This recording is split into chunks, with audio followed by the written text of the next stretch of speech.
Another one of those conundrums in the Bible is the treatment of women, how women are referred to, even in the New Testament. What do you do with those passages that say that a woman should keep silent in church and does not have authority to teach a man?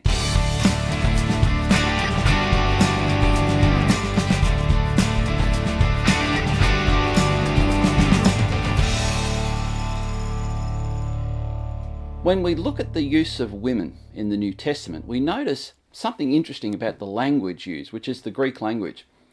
The Greek word for woman is gune. The same word is also the word that the Greeks used to describe a wife. Now, when it comes to the man, there are two options in this instance. There's andros or aner.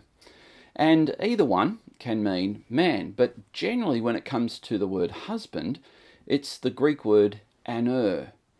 So we have aner, which could mean husband or man, but more often not husband.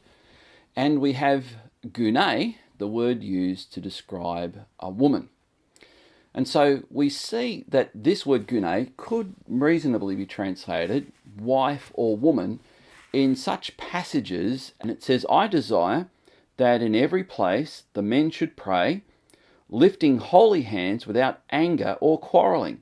Likewise also that women should adorn themselves in respectable apparel, with modesty and self-control, not with braided hair and gold or pearls or costly attire, but with what is proper for women who profess godliness with good works.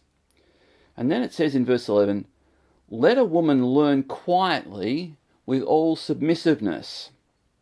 And it goes on in verse 12, I do not permit a woman to teach or to exercise authority over a man. Rather, she is to remain quiet. Goes on in verse 13, for Adam was formed first, then Eve. And Adam was not deceived, but the woman was deceived and became a transgressor.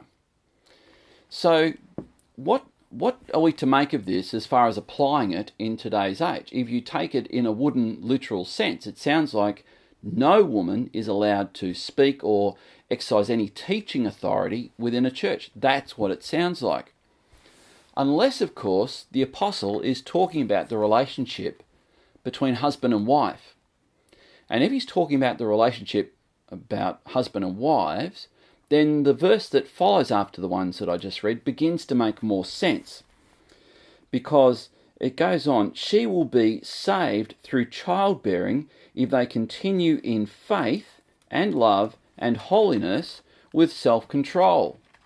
Now that just sounds odd if we're to say that every woman is to be saved, that is, ticket to heaven, entrance to heaven, by bearing a child. That sounds really odd. But if this context is actually using the word gune in the sense of wife, and it's the relationship between a husband and a wife, suddenly it takes on a different meaning.